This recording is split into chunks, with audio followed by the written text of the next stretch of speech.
The Mushrikun, Ikhwani Akhawat, the polytheists of Quraysh, they did not perform Umrah during the times of Hajj. And they saw that doing Umrah during this time, during these Ashhurul Hajj, was considered to be the worst of sins that a person could engage in. They saw that the only act of worship as it relates to Hajj and Umrah that can be performed during this time was the Hajj by itself and no Umrah. And also during that time, they performed the Hajj not in Dhul Hijjah, but rather in Dhul Qa'dah. The Prophet of Allah sallallahu alaihi wasallam, he said, من أراد منكم أن يهل بحج وعمرة فليفعل ومن أراد أن يهل بحج فليهل ومن أراد أن يهل بعمرة فليهل. He came and abolished this practice, sallallahu alaihi wasallam, and he said that whoever among you wants to make the talbiyah, enter into ihram with the intention of Hajj and Umrah at the same time, then let him do so. And whoever wants to do Hajj by itself, then do so.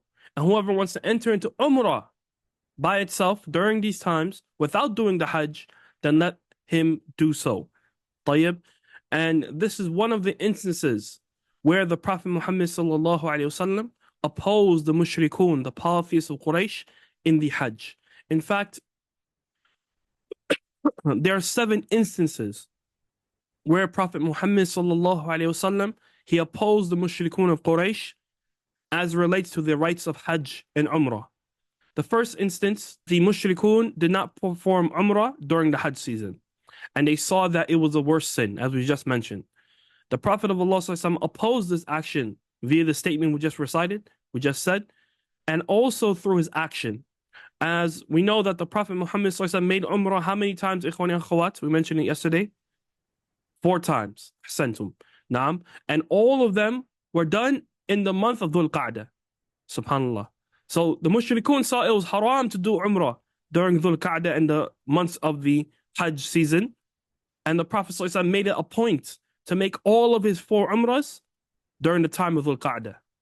Everyone understand this? So this is the first instance in how he opposed the Mushrikun.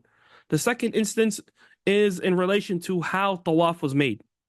The Mushrikun of Quraysh at that time, they made Tawaf how? They made it naked, right? It comes in narration that كانت المرأة تطوف بالبيت وهي عريانة.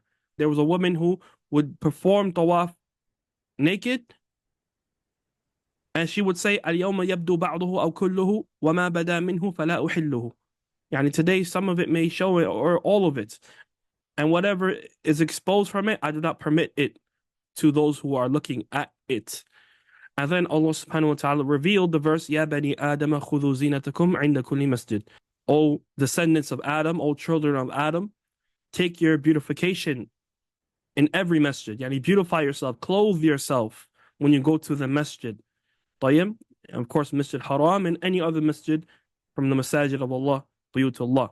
This is another instance in how the Prophet Muhammad opposed the Mushrikun by adorning clothing, whether it be regular clothing outside of Umrah and Hajj, or wearing the libasul ihram, the rida and izar, the 2 articles of clothing, while in the state of ihram, making tawaf around the Kaaba. The third instance in how the Prophet Muhammad opposed the Quraysh in the Hajj rites is that during that time, the Hims people of Quraysh, a select tribe found in Quraysh at that time who lived specifically in Mecca, they were a group of people, they were a tribe, and they considered themselves to be from the people of Haram, right? They said, نحن أهل الحرم فلا نخرج منه. And because they were the people of the Haram, they did not leave the Haram boundary.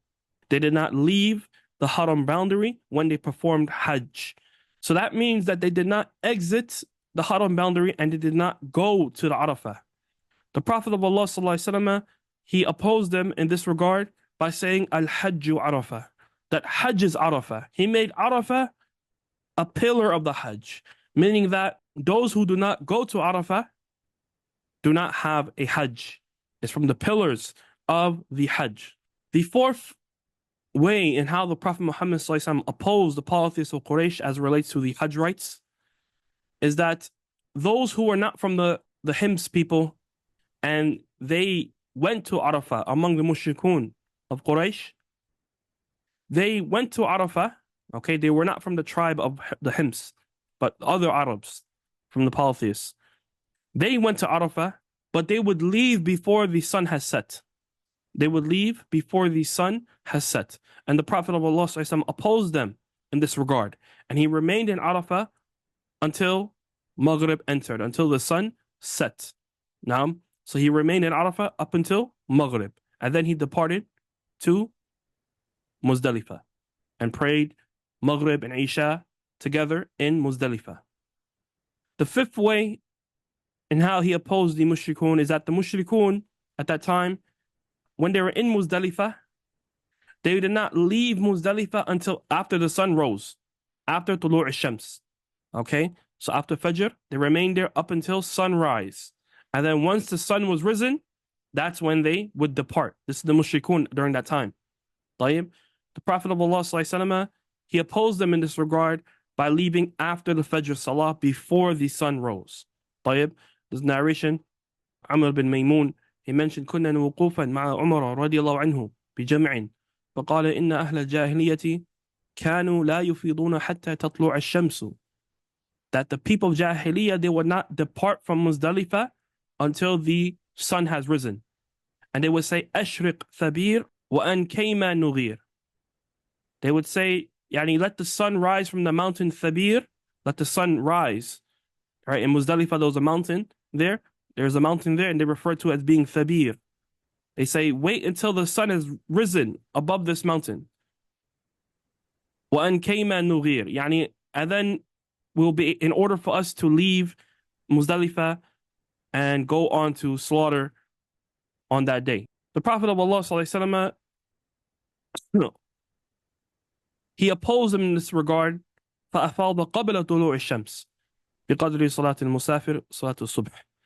He opposed them in this regard by leaving before the sun has risen. Okay, after praying Salatul Fajr. The sixth way in how the Prophet Muhammad ﷺ opposed the Mushrikun at that time is that the polytheists at that time would stop at a valley that's referred to as Wadi Muhassir. Wadi Muhassir is a valley, okay, where the Mushrikun would stop and they would remember their virtuous people from their forefathers and their fathers and grandfathers, etc., the righteous among them, in their eyes. They would remember them at this valley. The Prophet of Allah ﷺ opposed them in this regard by rushing through this area and not stopping at this area. طيب, Wadi Muhassir. He would walk faster and try to pass through it quickly so as to oppose the Mushrikun. And some people say that this is the area, yani Wadi Muhassir, this is the area where the story of the Fil, Ashab al-Fil, occurred. Naam, the elephant, and Abraha, the king from Yemen, right? He came to destroy the Kaaba so that people will come to his building in his country, his land. But of course, we know Allah prevented that. Naam, some people said that this is where the story had occurred. However, this is a fabrication. This is not correct. Why? Because Wadi Muhassir is in the Haram area. It's in the bounds of the Haram. Okay? And the Ashab al-Fil, they did not even enter the Haram area. The elephant, he stopped before entering the Haram boundary. طيب? So this is a story that's found, but it's fabricated and it's wrong. The seventh way in how the Prophet Muhammad ﷺ opposed the Mushrikun in the Hajj rites is in the Talbiyah. During the time of the Mushrikun, when they will make Talbiyah, they will say, Labbaik Allahumma labbaik, labbaik la sharika lak. And then they would add, Illa sharikan huwa lak, tamlikuhu wa ma malak. You have no partner except a partner that you have. Tamlikuhu wa ma malak. You own it and that which it owns. Right? Yani they were associating a partner with Allah subhanahu wa ta'ala. They were committing polytheism. Like shirk in their talbiyah, a statement of tawheed. They associated partners with Allah subhanahu wa ta'ala. And they would do this وَهُمْ يَطُوفُونَ بِالْبَيْتِ while making tawaf in the house of Allah subhanallah. The Prophet of Allah ﷺ opposed them in this regard two ways. One, the actual wording, as we learned in the last class, the wording of Talbiyah, it became a phrase of Tawheed, and this is why Jabir said, فَأَهَلَّ بِالتَّوْحِيد.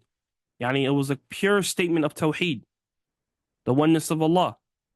And secondly, the Prophet of Allah ﷺ, instead of saying it while he was making Tawaf, like the Mushrikun, he stopped once he reached the black stone. Once he began his Tawaf, that's when he stopped the Talbiyah. And these are 7 instances or 8 instances. We break down this Talbiyah into 2 parts. And how the Prophet Muhammad ﷺ opposed the Mushrikun in the Hajj rites.